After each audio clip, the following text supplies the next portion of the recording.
سب خلفاء میں سب سے جو عالم گزرا ہے مامون گزرا، بہت ہی عالم تھا یہ، بہت محدثین کے ساتھ بڑے بڑے علماء کے ساتھ مناظر کرتا تھا، ان کو شکست دیتا تھا یہ۔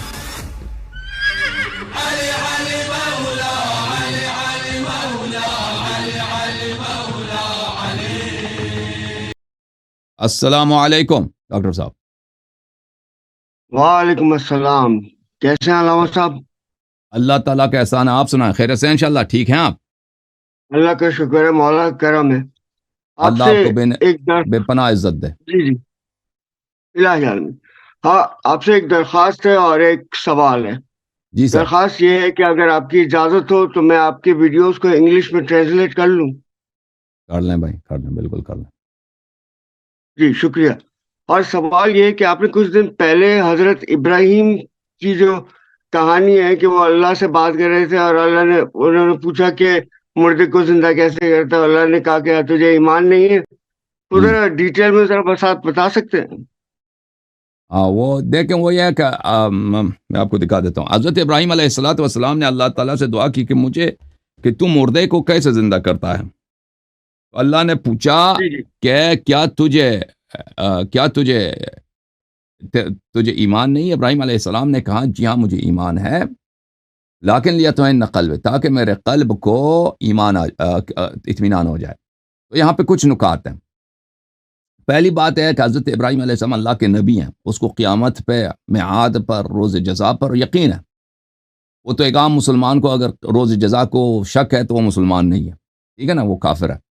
جو ارکان دین میں شک کرتا ہے وہ مسلمان نہیں ہے، اس کو یقین ہونا چاہیے، شہادت دینی چاہیے، یہ حق ہے۔ تو وہ تو اللہ کے نبی ہیں، وہ تو نبی بھی کیسے نبی کے رسول ہیں، اولو العزم من الرسول ہیں۔ تو یہ جو انہوں نے اللہ سے مانگا، طلب کیا کہ مجھے دکھا دو، اس کی وجہ کیا ہے؟ یہ ایک بات۔ دوسری بات یہ ہے کہ اللہ نے جو کہا اولم تؤمن، اور ابراہیم علیہ السلام نے کہا کہ بالعکس مجھے ایمان ہے۔ تو یہ اللہ نے کیوں پوچھا ہے جبکہ اللہ کو پتہ ہے، ہر شخص کے دل کا حال اللہ جانتا ہے۔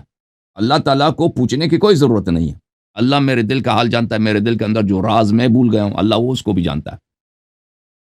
تو اللہ نے جو یہ پوچھا ہے اس کی وجہ یہ ہے تاکہ بعد میں اگر کوئی شخص یہ کہانی سن لے تو اس کو یہ محسوس نہ ہو کہ دیکھیں اگر ہم بھی ارکان دین میں شک کریں تو کیا بات ہے۔ ابراہیم علیہ السلام جو نبی تھے ان کو بھی شک ہوتا تھا نا۔ تو اللہ تعالیٰ نے ابراہیم علیہ السلام کے دامن کو اتہام سے پاک کرنے کے لیے یہ سوال کیا، تاکہ بعد میں آنے والے وہ جب یہ سوال و جواب سنیں گے تو ان کو پتہ چل جائے گا کہ ابراہیم علیہ السلام کو شک نہیں تھا، ان کو ایمان تھا، یقین تھا۔ اچھا، حضرت اب جماعت مخالفین یہ کہتے ہیں کہ ابراہیم علیہ السلام نے جو سوال کیا ہے وہ اس لیے کیا ہے لیطمئن قلبی، تاکہ اس کے دل کو اطمینان ہو، یعنی دل کو اطمینان ابھی نہیں ہے، یعنی پوری طرح سے یقین نہیں ہے۔ روز کہ اللہ مردے کو کیسے زندہ کرتا ہے کیسے زندہ ہے، اس پہ پوری طرح یقین نہیں ہے، یہ ہے ایمان ہے، پوری طرح سے یقین نہیں ہے، اس کے دل کو اطمینان دینے کے لیے۔ تو وہ حضرت ابراہیم علیہ السلام کی ایمان کو گٹانے والی بات ہے۔ ائمہ ابرار علیہ السلام سے جو حدیث ہے اس کے متعلق میں آپ کی خدمت میں عرض کروں، وہ یہ ہے، یہ کتاب التوحید لشیخنا الصدوق رحمۃ اللہ علیہ، چاپ دار المعرفہ، اس میں ایک حدیث ہے یہاں پر حضرت علی بن موسیٰ رضا علیہ السلام سے، ہمارے آقا ہمارے سید امام رضا علیہ السلام نے فرمایا، وہ مامون کے ساتھ تھے، مامون نے کہا یا ابن رسول اللہ صلی اللہ علیہ وآلہ الیس من قولک ان الانبیاء معصومون، یا فرزند رسول صلی اللہ علیہ وآلہ، بتا دیجئے کیا آپ کا یہی قول نہیں ہے کہ انبیاء علیہ السلام معصوم ہوتے ہیں؟ قال بلا، امام رضا علیہ السلام نے کہا جی ہاں انبیاء معصوم ہوتے ہیں۔ فسألہ عن آیات من القرآن، پھر اس نے مامون نے، کیونکہ مامون بہت ہی ذہین عالم اور بہت ہی مناظر آدمی تھا، بہت ہی ذہین آدمی تھا، اور سب خلفاء میں سب سے جو عالم گزرا ہے مامون گزرا ہے، بہت ہی عالم تھا، یہ بہت محدثین کے ساتھ بڑے بڑے علماء کے ساتھ مناظر کرتا تھا، ان کو شکست دیتا تھا یہ۔ اچھا، تو اس نے بہت سارے قرآنی آیات کے متعلق سوال کیے کہ یہاں پہ انبیاء علیہ السلام کی خطا ہے یا کچھ ہے، تو امام رضا علیہ السلام نے ان کو جواب دے دیے، اور یہ کتاب عیون الاخبار میں تفصیل کے ساتھ موجود ہے۔ ان جملہ سوالات میں سے ایک سوال یہ تھا مامون نے پوچھا فأخبرنی عن قول ابراہیم رب ارنی کیف تحیی الموتى قال اولم تؤمن قال بلى ولكن ليطمئن قلبی. تو مجھے اس آیت کا مجھے سمجھا دیں، آپ سمجھا دیں کہ یہ کیسے ہو سکتا ہے کہ حضرت ابراہیم علیہ السلام کے دل کو اطمینان نہیں ہے.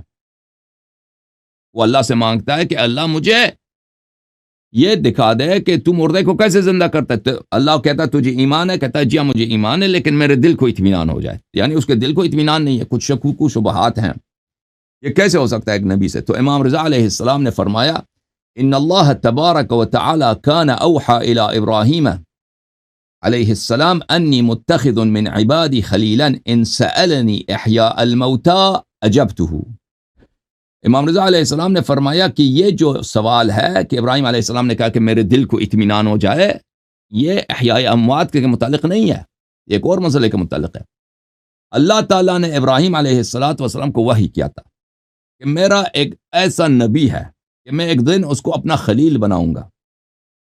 میرا ایک نبی ہے، میں اس کو ایک دن اپنا خلیل بناؤں گا. اگر وہ مجھ سے طلب کرے کہ مجھے مردہ زندہ کر کے دکھا دے تو میں اس کی اس خواہش کو پورا کروں گا. اچھا، فوقع فی نفس ابراہیم علیہ السلام انہ ذلک الخلیل. ابراہیم علیہ السلام کے دل میں اللہ نے الہام کر دیا تھا کہ وہ یہ خلیل وہی ہے. اس کے دل میں یہ خیال آ گیا تھا کہ وہ نبی وہ خود ابراہیم ہی ہے. اللہ نے نہیں کہا تھا کہ آپ کو میں خلیل بناؤں گا اور آپ اگر مجھ سے طلب کریں تو میں مردے کو زندہ کروں گا. اللہ نے اس سے کہا تھا کہ ایک ایسا میرا پیارا بندہ ہے، ایک نبی ہے کہ میں اس کو اپنا خلیل بنا دوں گا، اور وہ اگر مجھ سے طلب کرے کہ مردے کو زندہ کرو تو میں اس کے لیے مردے کو زندہ کروں گا. تو ابراہیم علیہ السلام کے دل میں یہ خیال آیا کہ وہ شخص میں ہی ہوں. تو اس نے کہا رب ارنی کیف تحیی الموتى. اس نے ابراہیم علیہ السلام نے اللہ سے طلب کیا اللہ مجھے دکھا دے مردے کو کیسا تو زندہ کرتا ہے.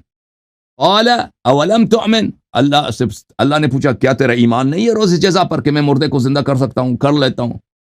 اس نے کہا کہ کیوں نہیں، مجھے بالکل ایمان ہے. قال بلا ولكن ليطمئن قلبي على الخلة. اس نے کہا کہ یا رب میں چاہتا ہوں کہ میرا دل مطمئن ہو جائے کہ وہی خلیل جو آپ نے فرمایا وہ خلیل میں ہی ہوں، اس لیے میں نے آپ سے مطالبہ کیا. تو ابراہیم علیہ السلام کے دل میں کوئی ایسی شک نہیں تھا، نہ اللہ کی قدرت پر، نہ روز جزا پر، نہ احیاء اموات پر، مردوں کے زندہ ہونے پر، اور کہ اللہ یہ کام کر سکتا ہے. ابراہیم علیہ السلام مطمئن ہونا چاہتے تھے کہ وہ خلیل میں ہی ہوں، اور اس طرح اللہ تعالیٰ نے ان کی دعا کی اجابت کی اور ان کی خواہش پورا کر دی. جی یہ جواب ہے. جماعت عمریہ کے تفسیر کے مطابق دیکھیں ایک نبی ہے بہت بڑے عظیم انبیاء میں، ہمارے رسول صلی اللہ علیہ وسلم کے سب سے بعد عظیم تر نبی کون ہے؟ حضرت ابراہیم علیہ السلام. وہ کہتے ہیں ان کے دل کو اطمینان نہیں تھا روز میعاد پر، ٹھیک ہے نا، کیونکہ انہوں نے اہل بیت علیہ السلام کا دامن ہاتھ سے چھوڑ دیا. یہ قرآن مجید ایک ایسی کتاب ہے کہ اطرت سے جدا نہیں ہوگی. اطرت کے بغیر قرآن کو کریں گے تو قرآن آپ کو گمراہ کر دے گی.